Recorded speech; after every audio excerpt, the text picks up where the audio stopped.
We are here at Qlik Connect 2025 with the Tech Field Day delegates, and we had some great in-depth presentations on the first day of the event.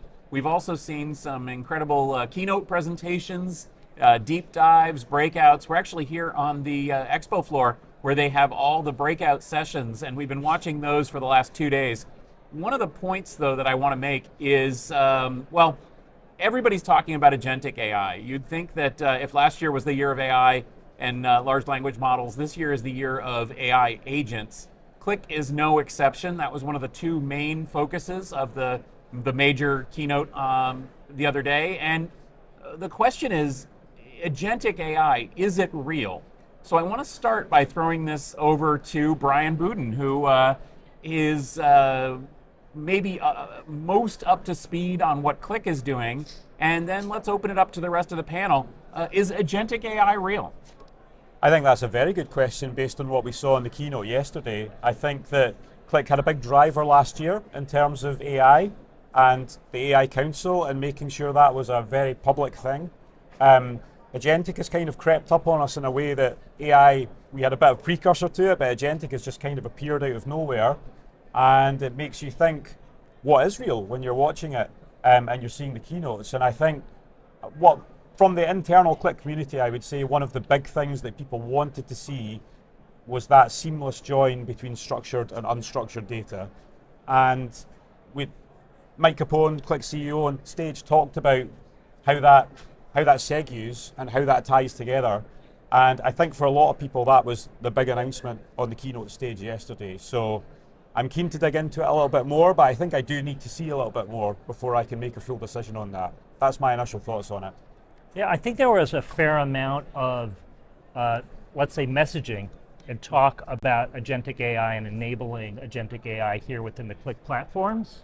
But unlike a lot of, and maybe this is to their credit, unlike a lot of vendors, they're not coming out and saying, look, here's our marketplace, here's our platform, here are 4 agents, templates or what have you. I always think of Qlik as taking a bit of a more measured approach.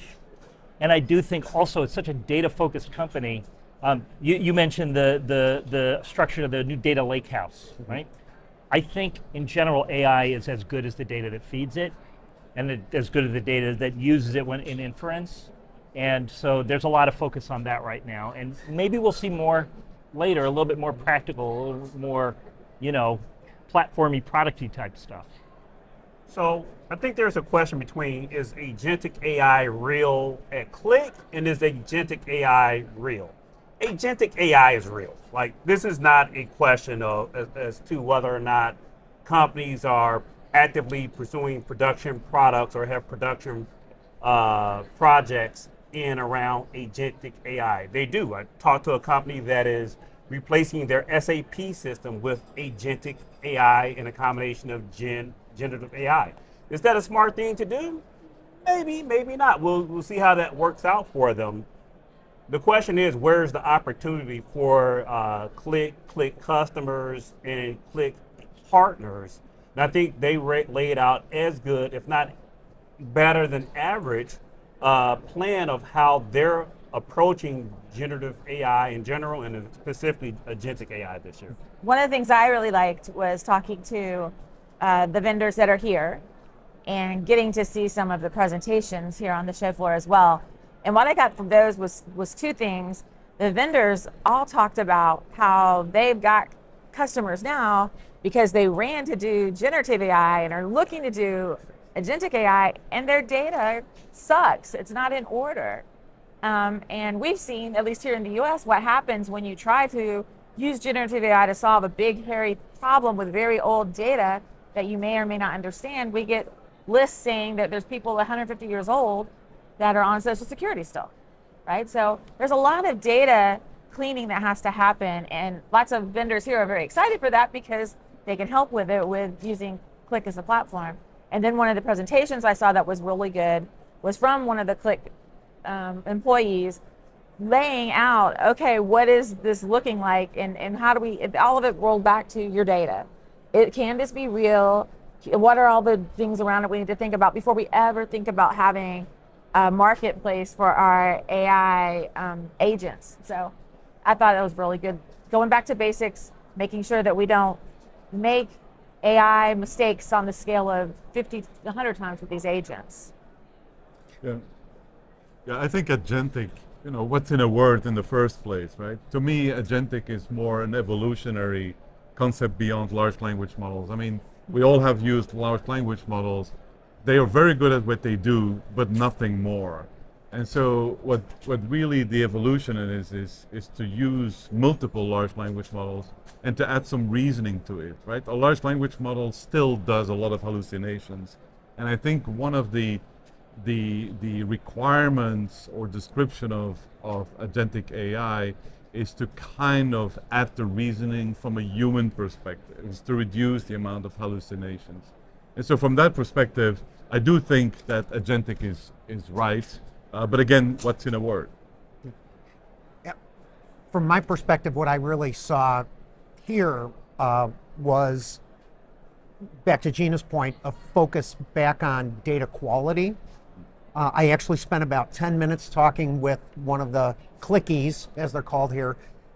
What is this trust score thingy? And he was able to explain it relatively well.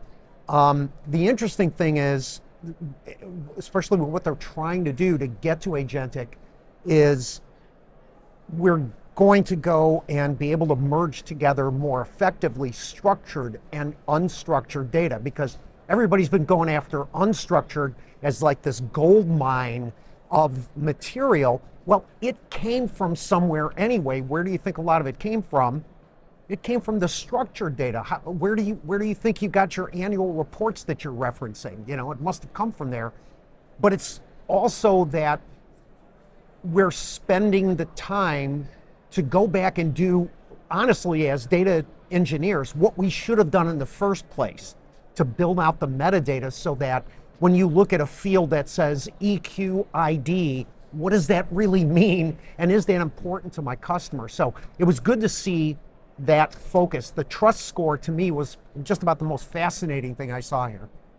Yeah, so from my perspective, I do believe that agentic AI is real. I believe it exists in pockets, and like that William Gibson quote, the future's here, it's just not evenly distributed. I think one of the most sobering analysis demos I saw was idea of marrying structured, unstructured data, tell a story, give me 5 executive bullet points. What do I need to know? Yes, I could look at a sand key diagram. Yes, I could read reams of charts and stare at 15 different dashboards, but what are the 5 things I would need to know? But the precursor to that was, because they brought in comments from the field, they actually ran spell check on the comments. That was one of the functions applied to that data set, because people misspell things. People have different sentiments. And so before you even get to the sentiment analysis, do you have that scrubbing of the data? And I think a phenomenal demo for maybe 2026 is there a version of that function for Gen Alpha speak? Because your workforce is changing. Your customer segment is changing. And so these models will have to evolve. And so I don't know if you've seen that YouTube video where the professor gives the Gen Alpha talk and the kids are all grimacing, because unfortunately he got a lot of it right. But he's a professor. So how do we professorize these other kinds of new functions we'll need to scrub the data of the future? So, yeah. You're reminding me of a demo that I saw, in one of these sessions, where they were, showing a use case of, what amounted to, I think it was customer data or order data being entered, and the fact that they could use a little AI agent to go poke around and see, like, was the state in the United States or some other country, province, whatever, was it entered with the correct spelling or the correct code, and correct it. And that's like a fantastic, little menial job that, speaks to me, especially because I hate to see those kind of misspellings, and I worry about how much we can trust the analysis when there may be that kind of dirt in the data. But so let's get back to the point, though, about agentic AI. Is what you're describing, is any of this agentic AI? Because truly, is a periodic batch job that cleanses data agentic AI? Oh, you want us to define agentic AI? Yeah, and I'm not picking now? on you, but I'm saying, like, a lot of the things that I hear when people talk about agentic AI is not agentic and not AI. And frankly, I'm here for that, because not everything has to be AI. Like, I think that a proper agentic workflow should include regular expressions, should include conventional database lookups, should include like really boring, normal stuff, Yeah, as well as truly autonomous AI agents. Yeah, I think you're overthinking. If we're extracted away from the geek talk and the question of how do I get my cash faster as a business owner, and how do I reduce the number of errors? SAP, Oracle, and all of these ERP software companies have been promising the ability to take a invoice, scan it in, and get that paid. But invoices come in different sizes, etc. And we've tried to use machine learning in the past to correct that problem. LLMs solve that problem. The ability to do this transform act upon a invoice that correctly identifies handwritten notes, etc., and translate that into business logic, that's agentic. In a sense that I no longer have a business, I can take my business analyst and put them on a much more difficult problem than this mundane solution of trying to triage when OCR doesn't work. So when I think of agentic, number one, I think the name is stupid. It's just creating an adjective out of a noun and just to do it for marketing. And I'm a product marketer and I don't like the name. So we'll start with that right there. But then when I think about like what they're trying to do, it's almost like it's building bots. You know how when AOL was around, I don't know if there's anything more modern that did this, and you would have a bot that you would use to kick everybody out of the chat room, and it was hilarious, especially people you hated was in there. So that's how I see it. Like there's a specific job I need done by a specific bot. And there's almost needs to be the bots, I'm going to call them bots. The bots you create a workflow out of the bots to go do certain things. So if I have to do a lookup in a traditional database, you should, if we're going to use agentic, and that's how it's going to be, you should try to use it in the tools against your data in the most efficient way. You don't need to blast AI and do a traditional data when you just need to know the facts. This is the country and the state of a certain place. And then as things go on, maybe you need an LLM to do something, and so you'll have a little agent to do something over here, and it's going to be a little workflow that's contained by, and it's a whole thing, but it's going to take design, and that's going to depend on the data. And so just tagging onto that concept, I think there's an A that we've not talked about, which we need to, which is automation. So automation is another A that gets confused in this whole AI agentic circle, and something that Qlik has done really well is automation. Now, by their own admission on stage during the keynote, Qlik's definition of agentic AI is different. The topic of the conference is do data differently. So again, I think we have to try to work out the wood from the trees here, whether does agentic mean an automation that has agentic properties, or does it mean true agentic AI that sits underneath? And for me, that's one of the open questions that wasn't quite answered yet in the demos that I saw. Well, I think with agentic AI, not everything is AI, to Stephen's point, right? The only thing in my book, what agentic AI says is that there's one or more large language models under the cover. But if you look at some of the block diagrams that vendors are publishing, a lot of those agents, because agentic is just a bunch of agents, some of those agents are just regular expressions or simple tasks, but the whole is basically agentic, labeled agentic. I don't know. I feel like it's so. At the beginning of all this, I used to say, I think I wrote a column on it, that there's no such thing as an AI application or an AI app. I think some of you have heard me say that before. There are applications that are powered by AI, one or more AI services. Yeah. A chatbot is predominated by the large language model AI service behind it, but it's still a chat. For all you know, it's a person behind it. The application is the chat. And in the same way, to me, an agentic AI is an agent.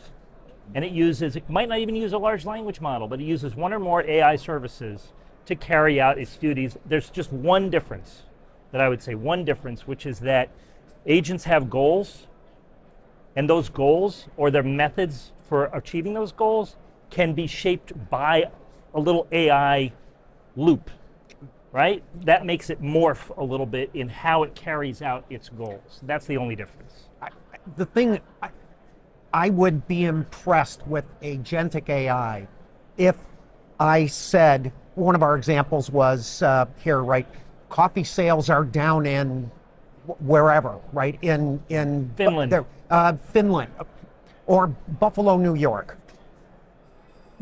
What can I do to increase those sales?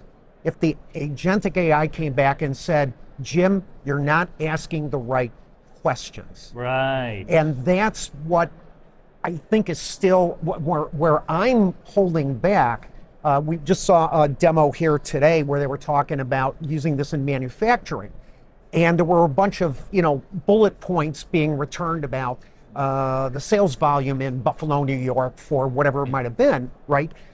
But again, is that what I really need to know to answer the question is why coffee sales are down in Buffalo, New York this week? Because there's so many different questions that I could be asking. Is it a supply chain? Is it warmer temperatures? Is it, and that's what I would expect an agent to say something along those lines. Here's the right question to ask. So to make that like the Ledecky section where she talked about, she started with her first coach, then there was the second coach picture, then the third coach picture, and the fourth coach. Apparently she's going to stay with the fourth coach, right? So maybe agentic AI, for it to be real, is instead of us thinking of it as the player on the field, it's actually the coach. Yeah. So maybe that's the arbiter of like, now we're an agentic. It's because it's a coach we can rely on. Thanks for bringing in Katie Ledecky. Okay. I'm just saying. That was an important part of Qlik Connect. But I want to point out too that I was watching that same demo, and again, I don't want to pick on this demo, but its suggestions were asinine. Its suggestions were a happy hour special on Right. what? I think it was wheat I mean, beer or something like that. and it What's was really like- interesting, though, is imagine instead of you asking, why are coffee sales down, you get a note saying the agent noticed that coffee sales are and down. see, that's exactly it. That's when it becomes, I think, more useful and more agentic, when it's actually continually monitoring things and alerting you. I think there was a better demo where it showed like proactively from the stage, it showed like, sales of this are down and I noticed this, and so I sent you an alert. Because I don't know about you, but I get a lot of useless alerts. And I would much rather have an agent keeping a look at my stuff, sending me useful alerts. So I think the expectations for agentic AI are too high. That's not what people are actually using agentic AI for today. When I'm seeing people use agentic AI, when you're talking to a CD or a chief data officer, and he or she is complaining about that 80% of their data scientist time is wrangling data, is cleaning up data. What happens when I can put an agent against my 18 data sources so when I'm doing my ETL, I get clean data on the other side? Yeah. Is that not agentic AI? That is, and in my past, in companies I worked for, we really had a team called the Dallas Six. It was literally 6 people suffering the details of the data. Right. 6. That was eventually replaced with what we now refer to as an iPaaS. And the great thing about that iPaaS is it worked until it didn't work. So to your point, there was no loop that was changing its goal as the business needs changed. And so even iPaaS had its time in the sun, and now if it's agent, does that mean you're coupling like an iPaaS-like function but giving it more agency? This is why AI projects fail. It's because there's this desire, I want to ask the AI why our coffee sales down. There's no business leader, even the small business leaders, that's going to ask an AI agent why our coffee sales down and take that advice. They're going to get lower level reports and do some of this analytics up front. The companies that I talk to who have failed in their AI journey is because they bit off more than what they can do. They've watched these demos, and that's become the goal. Yeah, I can't imagine why they thought that they could do more with AI than they actually can. I think that's the whole point of this, because everything you guys are saying, honestly, we said 10 years ago, and we solved with scripting, we solved with different automations. So this has been done before, and so for this to be an AI agentic experience, maybe it's just an agentic experience. We're going to build little bots that can do things, and we're going to trust them, which I don't. And I don't think business leaders will either. And I think that's the whole part of this is how do you get the data to a place? Can you use different agents, like Keith was saying, to get the data cleaned? Can we trust that they got it cleaned the way it's supposed to be cleaned? Can we then use that data to build pipelines that do things to the data on a continual basis that can give us insights to our business that we can act on? So there's never going to be a time when the humans aren't involved, but there will be times when we can get 6 humans that are very smart and understand the data and understand how to query the data, and they can be moved on to something that's more worth their brain power time to solve with. But this has to be looked at, this is what we got in trouble with AI, especially generative AI, thinking it can do a bunch of things that it cannot do. So if we're looking at building agents to do things autonomously, that's way different than letting agents do things automatically, right? So we got to figure out, like, how can we trust it? When can we trust it? And none of it's going to happen until the data's problem solved in the front space. And I think there's still quite a serious market pacing issue here. That we were talking about AI last year, and now we're talking about agentic, and now we're talking about agentic in production. Now, first of all, who asked for that? Second of all, who's ready for it? Third of all, who's ready to implement it? And I can tell you from multiple discussions on the floor that many of these customers, and it's not just native to Qlik, are sitting on-prem with data that is not cleaned, and they don't know how to agentify it and clean it up. So to take that leap and talk about merging AI and agentification and automation, we're still like 2 or 3 steps away from that in most cases for some customers. And I think there's a gap there that hasn't really been discussed before we hear the announcements and all of those things. So I just wondered what you'd seen based on your conversations on the floor. So the one demo that still sticks with me, I guess it's now 2 days old in my brain, so I've had some time to reflect on it, and it still bothers me. And it was a demo that showed a person in, I'm not sure if it was a Slack or a Teams, but it was some kind of a chat. But it was them. It was their little avatar, their face, their profile, their name, and you were asking it questions, but it wasn't him. But how would you know it was him typing or the agent doing the typing? And that was the uncanny valley moment for me. Is does the bot, to your point, to Gina's point, does the bot have to have a name so we know that's a bot? That is not Brian. That's a bot. It was me, by the way. It was, yeah. But that's the one that kind of, that's a slippery slope for me right now. So what you and Gina are talking about, and Brian, are critical aspects of a successful AI project, which is observability. In IT, IT and even in Six Sigma processes, we're accustomed to observability, getting these short feedback loops, feeding it back into the system and monitoring for exceptions, etc. Business at large is not good at that. And we need, I think, Jay, to your point, labels that says, hey, this result was via AI. That long dash is a really good indication that Keith's blog post was rewritten by AI. Yeah. Or is it Keith during the day, and then there's the Keith version after dark, and then do you get to be like in what was it, Interstellar movie? Set humor to 75% or whatever. Keith during the day is just as Keith at night is just as plain as Keith in the day. So, in summary, then, I want to give you all a chance to kind of quickly respond. We've had a conversation. After being here at Qlik Connect, what's your opinion? Is agentic AI real? And I will take Keith's point that it's not just, is it real generally? Is it real for Qlik? Answer both of them. Is it real? Is it real for Qlik? So two points. First off, Keith's point that customers who are trying to do what they see in the demo are failing. But I think, Keith, the majority of the customers I've spoken to know what they're up against, and they're taking a more measured approach. So that's the first point. And that would be to actually having agents that are AI fueled, right? The second thing, though, and both Brian and Jim alluded to this early, is this issue of trust. And what the Qlik AI Council, they announced a couple of days before the conference started, that it made this sort of broad statement that AI will not scale without trust. The word trust here can mean a lot of things, but here at this conference, it means trust in the results, trust in the outcomes.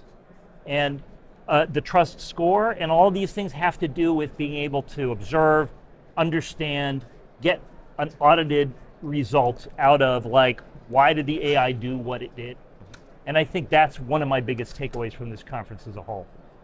Agentic AI is real, but like all things, I compare it to when VMware, for those of us in the infrastructure realm, called the software-defined data center. And I say, I want to buy me a software-defined. I like 2 or 3 of those software-defined data centers. It did not exist. It is the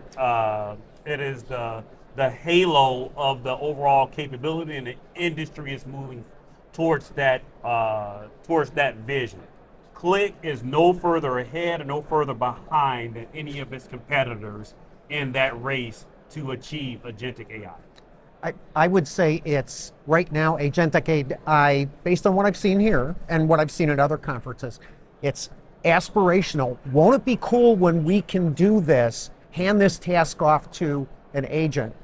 It is inspirational, but it's not here yet. It's So it's I not don't know. perspirational. It's not it's isn't Genius 98% perspirational? exactly. Okay. I mean, I would say from inside the ecosystem a little bit more, I would say that what Qlik have done in this conference is they've solved a problem that people have been asking for, which is tying together unstructured and structured data.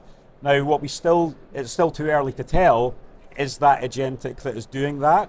That's what we are being told, and that's what we're seeing in the demos, but until we understand more, we don't know how long that's going to take to actually prevail.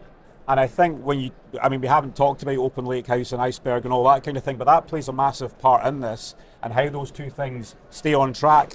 Does one accelerate ahead of the other? Do they work in a pair? Those things will all come out in the wash in the next 6 months, I would say. So I'll go with an analogy, playing off of the word lake house.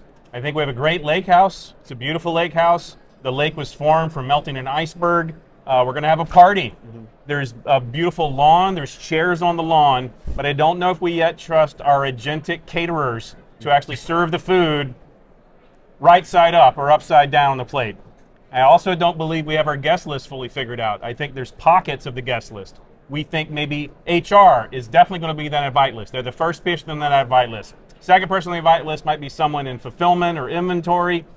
I don't yet know if I have confidence that there's a difference between like a chief revenue officer's gut and what the top 5 bullet points of what beer I should be selling right now as a special deal is something that the agentic be trusted with. So I think there's going to be a lake house party. It's going to be an agentic party. I don't know when the party begins. Yeah, so I do really think agentic is real, and it's great that there are companies like Qlik who present a different kind of solutions to customers so they can use. But to me, the bottom line is customers have problems, and those problems have to be solved. And in the end, if it's called agentic or something else, it really doesn't matter to me. I think agentic still is kind of a marketing term. That being said, I think also there's a lot of confusion about agentic, where agentic is not one thing. Agentic is a series of agents, and one agent can call another agent. And to Stephen's point, the agent doesn't have to be an AI agent to start with. It's a good point. Yeah. I agree with everything everybody said, pretty much. But I want to get, the thing that I saw the most was I did see from presentations from customers, I think Penske was one of the ones I watched, and then from talking to people on the floor with their materials that they had, people starting to create frameworks of how to move from the cleaning the data to a real enterprise way of managing just generative AI. Right? So they're just starting to get their heads around that. And I think that framework is probably very good and will be beneficial for moving ahead to figuring out how they would implement agentic workflows. And so I feel like it's just the next evolution of computer science. This is how we're going to do it. And we know that we have to slow down a little bit and figure out how to bring everybody to the party. Yeah, no, I started it all, but I just want to know if next year we're going to be talking about Vibe AI. Ooh. Vibe AI, anyone? I don't know Vibe what the AI? answer is to that one, but I have a feeling that there's going to be a buzzword next year, Yeah, and we're going to be talking about it. So Yeah. last year it was RAG. Yeah. This year it's agentic. Next year it'll be something else. It gets me thinking though, the contrast So this is my summary, I guess. The contrast between where people are, to Brian's point, and where the industry is headed. It's important that companies like Qlik that they're out leading, right? The worst possible situation would be to come to the conference of the company and have the company be like, you know what? We've decided not to innovate. We're really going to focus on solving the problems you have today. And that's the only thing we care about, is fixing all the things and getting you all up to speed with what we announced 2 years ago, right? That would be the world's most boring conference.